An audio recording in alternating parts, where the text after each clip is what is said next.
வணக்கம் நண்பர்களே. நம்ம வார வாரம் என்ன பார்த்துக்கிட்டு இருக்கோம்னா, இந்திய புவியியல்ல 10ஆம் வகுப்புல என்ன குடுத்துருக்காங்க, 10ஆம் வகுப்பு புத்தகத்துல என்ன குடுத்துருக்காங்கன்னு சொல்லி பார்த்துக்கிட்டு வர்றோம்.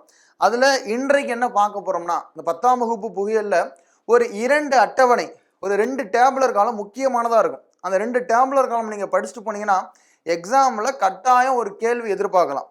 அதுதான் நம்ம இன்னைக்கு பார்க்க போறோம். இதை கரெக்டாக நோட்டில் எழுதி வச்சுக்கிறங்க. என்ன ஷார்ட்கட் நீங்கள் யூஸ் பண்ண முடியுமோ ஷார்ட்கட்டாக நீங்கள் படிச்சுக்கிறங்க. கட்டாயம் நீங்கள் எக்ஸாமில் நீங்கள் எதிர்பார்க்கலாம். இது நீங்கள் இந்தியன் ஜியோகிராஃபியோட ரிலேட் பண்ணி படிக்கலாம். யூனிட் 9ல் இருக்கக்கூடிய தமிழ்நாடு ஜியோகிராஃபியோட ரிலேட் பண்ணி படிக்கலாம். என்ன அப்படி பார்க்க போகிறோம்னா, ஃபஸ்ட்டு தமிழ்நாட்டில் அமைந்துள்ள முக்கியமான மலைகள், அந்த மலைகள் எந்த மாவட்டத்தில் இருக்குன்னு சொல்லி பார்க்க போகிறோம். முக்கியமான மலைகள், அந்த மலைகள்லாம் எந்தெந்த மாவட்டத்தில் என்ன மலைகள் இருக்குன்னு சொல்லி பார்க்க போகிறோம். இதற்கு அடுத்து முக்கியமான நீர்வீழ்ச்சி, தமிழ்நாட்டில் இருக்கக்கூடிய முக்கியமான நீர்வீழ்ச்சிகள் எங்கெங்க இருக்குன்னு சொல்லி பார்க்க போறோம். தமிழ்நாட்டில் இருக்கக்கூடிய முக்கியமான நீர்வீழ்ச்சிகள் எங்கெங்க இருக்கு. 2 டேபுலர் காலம். இதை தாண்டி நீங்க படிக்க வேணாம். இது ரிலேட்டடா கரண்ட் அஃபேர்ஸ் ஏதோ ஒன்று வந்தாலும் நீங்க படிக்கணும். இது ரிலேட்டடா கரண்ட் அஃபேர்ஸ் ஏதோ ஒன்று வருது, சிஏ கரண்ட் அஃபேர்ஸ் ஏதோ ஒன்று வருதுன்னா கட்டாயம் நீங்க படிக்கணும். புரிஞ்சதா? இதுல ஃபர்ஸ்ட் பாருங்க, எந்த மாவட்டம்? கோயம்புத்தூர் மாவட்டம். இந்த கோயம்புத்தூர் மாவட்டத்துல நிறைய பேர் சிறுவாணி தண்ணி அதெல்லாம் கேள்விப்பட்டிருப்பீங்க. சிறுவாணி தண்ணி இந்த கோயம்புத்தூர்ல தான் கிடைக்குது வைக்கிறதுன்னு சொல்லி. இதுல என்னென்ன மலைகள் இருக்கு? மருதமலை, சரிங்களா? மருதமலை மாமணியே முருகையான்னு சொல்லி பாடல் பாடுவாங்கல்ல, அந்த மருதமலை எங்க இருக்கு? கோயம்புத்தூர் மாவட்டத்துல தான் இருக்கு. பழனி மலைக்கு பக்கத்துல மருதமலை இருக்குன்னு சொல்லி எழுதக்கூடாது, சரியா? மருதமலை எங்க இருக்கு? கோயம்புத்தூர்லாம் இருக்கு. வெள்ளியங்கிரி, நிறைய பேர் நடைபயணம்னா போவாங்க, சாமியாராக போறேன் அப்படின்னு சொல்லி நிறைய பேர் இந்த வெள்ளியங்கிரி மலைக்குன்னா போவாங்கல்ல. வெள்ளியங்கிரி, ஆனைமலை, இது மூன்றுமே எங்க இருக்கு? கோயம்புத்தூர்ல இருக்கு. இது மூன்றுமே எங்க இருக்கு? கோயம்புத்தூர்ல இருக்கு. மருதமலை இருக்கு, வெள்ளியங்கிரி மலை, ஆனைமலை, இது மூன்றுமே கோயம்புத்தூர்ல இருக்கு. அடுத்து இரண்டாவதா தர்மபுரி, பாரமகால் பீடபூமின்னு சொல்லுவாங்க. தர்மபுரி பீடபூமி என்ன சொல்லுவாங்க? பாரமகால் பீடபூமின்னு சொல்லுவாங்க. பாரமகால் பீடபூமி, தர்மபுரி பீடபூமிக்கு இன்னொரு பேர் என்ன சொல்லுவாங்க? பாரமகால் பீடபூமின்னு சொல்லுவாங்க. அதுல தர்மபுரியில என்னென்ன மலைகள் இருக்கு? ஒன்னு தீர்த்தமலைன்னு சொல்லக்கூடியது, ஒன்னு தீர்த்தமலை, இரண்டாவது சித்தேரி, வத்தல் மலை, 3 மலைகள் இருக்கு. தீர்த்தமலை, சித்தேரி மலை, வத்தல் மலை, இது மூன்றுமே தர்மபுரியில் இருக்கக்கூடிய மலைகள். அடுத்து மூன்றாவதா எங்க பார்க்குறோம்? திண்டுக்கல். மூன்றாவது இருக்கக்கூடியதான் திண்டுக்கல். அதுல முதலாவதா பழனிமலை. பழனிமலைக்கு இன்னொரு ஒரு பேர் நீங்க தமிழ் இலக்கியத்துல படிச்சிருப்பீங்க, திரு ஆவினன்குடி அப்படின்னு சொல்லி படிச்சிருப்பீங்க. பழனிமலைக்கு இன்னொரு ஒரு பேர் என்ன படிச்சிருப்பீங்க? திரு ஆவினன்குடி.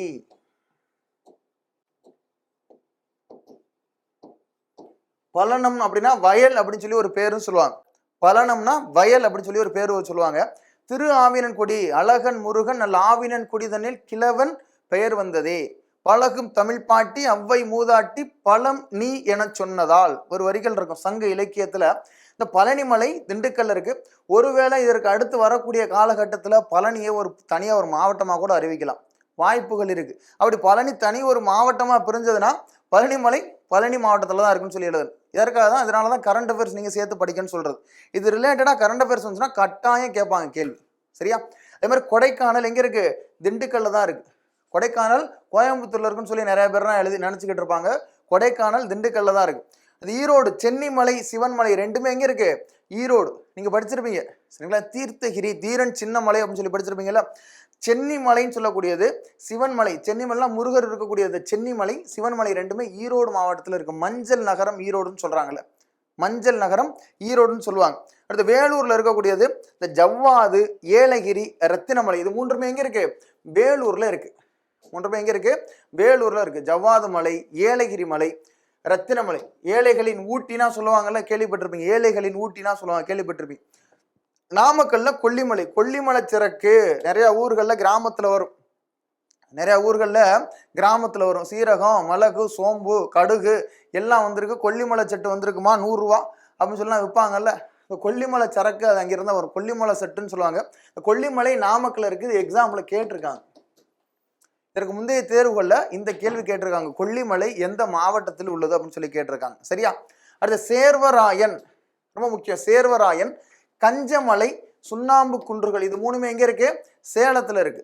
சேர்வராயன் சொல்லக்கூடியது சேலம், அப்படி ஞாபகம் வச்சுக்கிறீங்க. சேர்வராயன் சேலம். அடுத்து கஞ்சமலை, சுண்ணாம்பு குன்றுகள், சரிங்களா? ரொம்ப கஞ்சத்தனமா இருப்பாங்க, யாரு கூடயும் சேர மாட்டாங்க, சுண்ணாம்பா வீடுல இருக்கும், சேலத்துல இருக்கும் அப்படின்னு சொல்லி ஞாபகம் வச்சுக்கிறோம், சரியா? அடுத்து கள்ளக்குறிச்சியில கல்வராயன், இதற்கு முன்னாடி விழுப்புரம் சொல்லியிருக்கும்.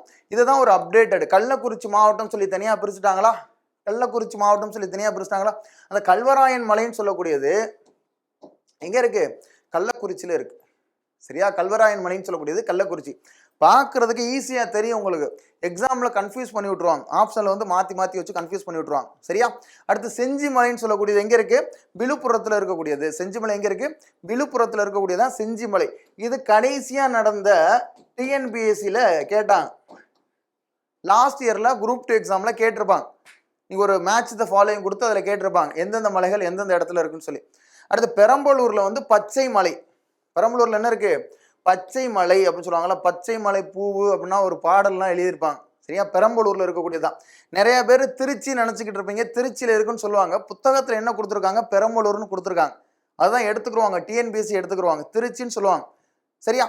அடுத்து கன்னியாகுமரியில மருதுவாள் மலை. இதுவும் எக்ஸாம்ல கேட்டிருக்காங்க. மருதுவாள் மலை எங்கு உள்ளதுன்னு சொல்லி கேட்பாங்க. எக்ஸாம்ல அப்படியே கேட்பாங்க. மருதுவாள் மலைன்னு சொல்லக்கூடியது எங்க இருக்கு? சிவகங்கைன்னு சொல்லி போட்டக்கூடாது.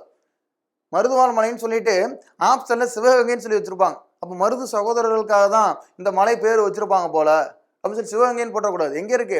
கன்னியாகுமரியில இருக்கக்கூடியதான் அந்த மருதுவாள் மலை. ஓகேவா? அடுத்து திருநெல்வேலியில மகேந்திரகிரி இஸ்ரோ இந்த ஏவுதளம் பயிற்சி தளம் அங்கேதானே இருக்கு. இஸ்ரோ ஏவுதளத்தோட பயிற்சி தளம் இந்த மகேந்திரகிரியில தானே இருக்கு. அந்த மகேந்திரகிரி எங்க இருக்கு? திருநெல்வேலி. அப்ப இது சம்பந்தமா ஏதோ ஒரு கரண்ட் அஃபேர்ஸ் வந்துச்சுன்னா நீங்க கரெக்டா படிச்சுக்கணும். இதுனா போக அகத்திய மலை, அகஸ்தியர் அருவி, காரையார் அருவி அப்படின்னு சொல்லி கேள்விப்பட்டிருப்பீங்க. தாமிரபரணி தோன்றக்கூடிய இடம். தாமிரபரணி தோன்றக்கூடிய இடம் இந்த அகஸ்திய மலை எங்க இருக்கு? திருநெல்வேலியில இருக்கக்கூடியதா இருக்கும். அகஸ்தியர்னு சொல்லக்கூடியது முன்னாடி படிச்சிருப்பீங்கல்ல. இந்த அகத்திய மலைன்னு சொல்லக்கூடியது திருநெல்வேலியில இருக்கக்கூடியது. சரியா? அகஸ்தியர் அருவி, காரையார் அருவி அதெல்லாம் இருக்கும். அடுத்து நீலகிரி மலையில் எல்லாருக்குமே தெரிஞ்சதுதான். லாஸ்டா இருக்கிறது எல்லாருக்குமே தெரிஞ்சதுதான். அப்போ முக்கியமான மலை எந்த மாவட்டத்தில் இருக்கு? உங்களோட நோட்டு புத்தகத்தில் கண்டிப்பா எழுதி படிங்க. அப்படியே பார்த்த உடனே படிச்சுட்டு போனா மறந்து போயிடும். சரிங்களா? ஒரு 2 டைம் 3 டைம் திரும்ப திரும்ப இதற்காக டைம் ஸ்பெண்ட் பண்ணீங்கன்னா இதுல இருந்து ஒருவேளை கேள்வி கேட்டுட்டாங்கன்னா அந்த இடத்துல தப்பு பண்ணிடக்கூடாது. இதனால நீங்க கரெக்டா ஆன்சர் எழுதிட்டீங்கன்னா ஒன்றும் பிரச்சனை கிடையாது. இந்த கேள்வினால தப்பு பண்ணிடக்கூடாது. அதனாலதான் நான் உங்களுக்கு இதை மட்டும் தனியா எடுத்துட்டு வந்தேன். அடுத்து முக்கியமா நீர்வீழ்ச்சிகள் சம்பந்தமா பார்ப்போம். அதுவும் தேர்வுகளில் கேட்பாங்க. சரியா? இப்ப ரீசெண்டா தமிழகத்துல டிஎன்பிஎஸ்சி நடத்தக்கூடிய எக்ஸாம்ல இதுல இருந்து கொஸ்டின்ஸ் அடிக்கடி வருது. நிறைய பேர் தப்பா எழுதிட்டு வர்றீங்க. சரியா? அதனால கரெக்டா படிச்சுக்கிறீங்க. ரைட். இரண்டாவது என்ன பார்க்க போறோம்? தமிழ்நாட்டில் இருக்கக்கூடிய முக்கியமான நீர்வீழ்ச்சிகள் எங்க இருக்கு? தமிழ்நாட்டில் இருக்கக்கூடிய முக்கியமான நீர்வீழ்ச்சிகள் எங்க இருக்கு? எந்த மாவட்டத்துல என்ன நீர்வீழ்ச்சி இருக்கு? தமிழ்நாட்டின் முக்கிய நீர்வீழ்ச்சிகள். ஓகேவா? எங்க இருக்கு? ஒண்ணு தர்மபுரி ஒகேனக்கல் படிச்சிருப்பீங்க. ஒகேனக்கல் அந்த காவிரி வந்து இங்க இறங்குமா? தலை காவிரியில் உருவாகி காவிரி வந்து இறங்குமா? ஒகேனக்கல் சொல்லக்கூடியது தர்மபுரியில இருக்கக்கூடியது. சரியா? அடுத்து திருநெல்வேலியில கல்யாண தீர்த்தம். திருநெல்வேலிக்கு கல்யாண தீர்த்தம் ஞாபகம் வச்சுக்கிறோம். நிறைய பேர் கல்யாணம் பண்ணிட்டு கல்யாணத்துக்கு திருமாங்கல்யம் கல்யாணம் பண்ணிட்டு அந்த கல்யாண தீர்த்தத்துக்காக திருநெல்வேலி போவோம், டூர் போகணும் அப்படின்னு சொல்லி ஞாபகம் வச்சுக்கிறோம். ஓகேவா? அடுத்து குற்றாலம் எங்க இருக்கு? தென்காசியில இருக்கு. இதற்கு முன்னாடி மாத்தி படிச்சிருப்பீங்க. ஏன்னா பிரிச்சுட்டாங்க. தென்காசி பிரிச்சுட்டாங்கல்ல. தென்காசிங்கிறது ஒரு மாவட்டமா பிரிச்சுட்டாங்கல்ல. அப்ப இந்த குற்றாலம் எங்க இருக்கு? தென்காசியில் இருக்கக்கூடியதுதான். தென்காசியில தான் குற்றாலம் இருக்கு. அடுத்து கும்பக்கரை சுருளின்னு சொல்லக்கூடியது தேனியில் இருக்கக்கூடியது. கும்பக்கரை அருவி எங்க இருக்கு? சுருளி அருவி எங்க இருக்கு? தேனியில இருக்கக்கூடியது. அடுத்து ஆகாய கங்கை. இது எக்ஸாம்ல கேட்டாங்க. பாருங்க, நாமக்கல்ல தான் கொல்லிமலையும் நாமக்கல்ல தான் இருக்கு. அதுவும் எக்ஸாம்ல கேட்டாங்க. ஆகாய கங்கைன்னு சொல்லக்கூடியதும் நாமக்கல்ல தான் இருக்கு. சரிங்களா?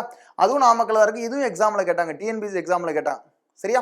அது நீலகிரியை பொறுத்தளவுல பைக்காரா கேத்ரின். அன்னைக்கு கூட நான் எக்ஸாம் கொஸ்டின் கேட்கும்போது எடுத்துட்டு வந்தேன். பைக்காரா கேத்ரின் சொல்லக்கூடியது. இந்த 2 அருவிகளும் எங்க இருக்கு? நீலகிரியில. யாராவது ஊட்டி போனா அந்த பைக்காரா ஃபால்ஸ் அப்படின்னு சொல்லுவாங்க, போயிட்டு வருவாங்க. சரியா? அதுக்கு அடுத்து சேலத்துல கிள்ளியூர். சேலத்துல அந்த அருவி பேர் என்ன சொல்றாங்க? கிள்ளியூர் அருவி எங்க இருக்கு? சேலத்துல இருக்கு. அடுத்து விருதுநகர்ல ஐயனார் அருவின்னு சொல்லுவாங்க. இதுவும் எக்ஸாம்ல கேட்டிருக்காங்க. பாருங்க, இதுல இருந்து எவ்வளவு கேள்விகள் வந்திருக்கு. ஐயனார் எக்ஸாம்ல கேட்கல, ஐயனார்னு சொல்லியிருந்தாங்க. ஐயனார். ஓகேவா? ஐயனார்னு சொல்லக்கூடியது விருதுநகர்ல இருக்கக்கூடியது. சரியா? ஐயனார் கோயில் விருதுநகர்ல இருக்கு. ஐயனார் கோயிலுக்கு சாமி கும்பிட போறோம் அப்படின்னு சொல்லி ஞாபகம் வச்சுக்கிறேங்க. சரியா? அடுத்து கோயம்புத்தூர்ல என்ன இருக்கு? வைதேகி அருவி. கோதை நாயகின்னு சொல்லி நான் உங்களுக்கு கிளாஸ் எடுக்கும்போது சொல்லியிருப்பேன். வைதேகின்னு சொல்லி ஒரு நாவல் எழுதியிருப்பான். அந்த வைதேகி அருவி எங்க இருக்கு? கோயம்புத்தூர்ல இருக்கு. கோதை நாயகி கோயம்புத்தூருக்கு வைதேகி படம் பார்த்துட்டு குளிக்க போயிட்டாங்கன்னு சொல்லி ஞாபகம் வச்சுக்கிறேன். ஏன்னா இந்த மாதிரி இருக்கக்கூடியது வைதேகினா உங்களுக்கு அந்த நேரத்தில் கன்ஃபியூஸ் ஆகும். வைதேகிக்கும் கோயம்புத்தூருக்குமே ரிலேட்டே ஆகாது, வேற ஒரு ஆப்ஷனை போட்டுட்டு போயிருவீங்க. புரியுதா? அடுத்து செங்குப்பதி, சிறுவாணி, இது எல்லாருக்குமே தெரிஞ்சிருக்கும். சிறுவாணி எல்லாருக்குமே தெரிஞ்சிருக்கும். கோவை குற்றாலம், இது எல்லாமே கோயம்புத்தூர்ல. அந்த கோவை குற்றாலம் சொல்லக்கூடியதுன்னா எக்ஸாம்ல கேட்க மாட்டாங்க, எதிர்பார்த்து போகாதீங்க. கோவை குற்றாலம் இதை மட்டும் படிச்சு போவாங்க. சரியா? அடுத்து திருப்பூர்ல திருமூர்த்தி அணைன்னு சொல்லக்கூடியது இருக்கு. திருப்பூர்ல திருமூர்த்தி அணை திருப்பூர்ல இருக்கு. இது நிறைய பேர் விருதுநகர்னு நினைச்சுக்கிட்டு இருப்பாங்க. திருமூர்த்தி அணைன்னு சொல்லக்கூடியது திருப்பூர்ல இருக்கு. உங்க நண்பர் வந்து திருமூர்த்தின்னு சொல்லக்கூடிய யாராவது இருந்தா திருப்பூர்ல வேலை பார்க்குறாரு, திருப்பூர்ல ஏதோ ஒரு பனியன் கம்பெனிலயோ இதுலயே வேலை பார்க்குறாரு, திருமூர்த்தி பக்கத்துல எழுதிக்கிறோம், நீங்க ஒரு ஷார்ட்கட்டா எழுதிக்கிறோம். சரியா? அடுத்து மதுரையில குட்லாடம்பட்டி, மதுரையில இந்த மேலூர் அந்த பகுதியில் பார்த்தீங்கன்னா இந்த குட்லாடம்பட்டி நிறைய பட்டி பட்டின்னு தான் வரும். சேவைக்காரன்பட்டி, தும்பப்பட்டி, தாமரப்பட்டி, இந்த மாதிரி ஊர்கள் தான் அந்த சைடு வரும். சரியா? மதுரையில தான் குட்லாடம்பட்டின்னு சொல்லக்கூடியது இருக்கு. சரியா? அடுத்து கடைசியா கன்னியாகுமரியில் என்ன இருக்கு? திருப்பரப்பு, காளிகேசம், உலக்கை, வட்டப்பாறை. பேர் பாருங்க, உலக்கை அருவின்னு சொல்லினா இருக்கான். உலக்கையை போட்டு அடிக்கிற மாதிரி அங்கே போய் நின்னா நம்ம முதுகுல அடிக்கும் போல அந்த தண்ணி கன்னியாகுமரியில். சரியா? அப்ப திருப்பரப்பு, காளிகேசம், உலக்கை, வட்டப்பாறை. இதற்கு தயவு செஞ்சு நீங்க ஷார்ட்கட்டா படிக்கணும், எல்லாமே ஷார்ட்கட்டா படிக்கணும்னு நினைக்காதீங்க. கரெக்டா மெமரி பண்ணி வச்சுக்கிறீங்க. இதெல்லாம் டேட்டா பேஸ்டு மெமரி பண்ணி வச்சுக்கிறீங்க. எக்ஸாம்ல நீங்க பார்த்து இந்த ஷார்ட்கட் என்ன படிச்சோம்னு சொல்லி ஞாபகம் வச்சுக்கிட்டு எழுதுறதுக்கு டைம் ஆகும். கரெக்டா உங்களுக்கு ஞாபகம் வர்ற மாதிரி அதை பார்த்தோன்னே திருமூர்த்தினா என்ன? திருப்பூர்ல இருக்கக்கூடியது. குட்லாடம்பட்டினா என்ன? மதுரையில இருக்கக்கூடியது. உலக்கைனா எங்க இருக்கு? கன்னியாகுமரியில் இருக்கக்கூடியது. வட்டப்பாறைனா எங்க இருக்கு? கன்னியாகுமரியில் இருக்கக்கூடியது. ஐயனார்னா எங்க இருக்கு? விருதுநகர்ல இருக்கக்கூடியது. கிள்ளியூர்னா எங்க இருக்கு? சேலத்துல இருக்கக்கூடியது. அதெல்லாம் உங்களுக்கு பார்த்தோன்னே ஞாபகம் வரணும். பார்த்தோன்னே ஆகாய கங்கைனா எங்க இருக்கு? நாமக்கல் இருக்கக்கூடியது. அப்ப இந்த 2 டேம்லர் காலம் உங்களுடைய நோட்ல ஒரு பக்கம் கட்டாயம் எழுதி வச்சுக்கிறங்க. கட்டாயம் இதுல இருந்து கேள்விகள் கேட்பாங்க. ஓகேவா? இதே போன்ற முக்கியமான தகவல்களுடன் உங்களை இதற்கு அடுத்து வரக்கூடிய செஷன்ல நான் சந்திக்கிறேன். அதே மாதிரி ஜாகிரபில நம்ம இதற்கு முன்னாடி பார்த்துக்கிட்டு வந்திருந்தோம், இந்தியாவின் நிலத்தோற்றம் அந்த அமைப்பு. அதனுடைய கண்டினியூ வீடியோ உங்களுக்கு நான் போடுறேன். இது நடுவில் நிறைய பேர் கேட்டிருந்தாங்க, அதனால உங்களுக்கு எடுத்துட்டு வரேன். இதை படிக்காதவங்க படிச்சுக்கிறங்க. புத்தகத்தில் இருக்கக்கூடிய இந்த கண்டென்ட் தான் அப்படியே கேள்விகள் கேட்பாங்க எக்ஸாம். ஓகேவா? நன்றி, வணக்கம் நண்பர்களே, நன்றி.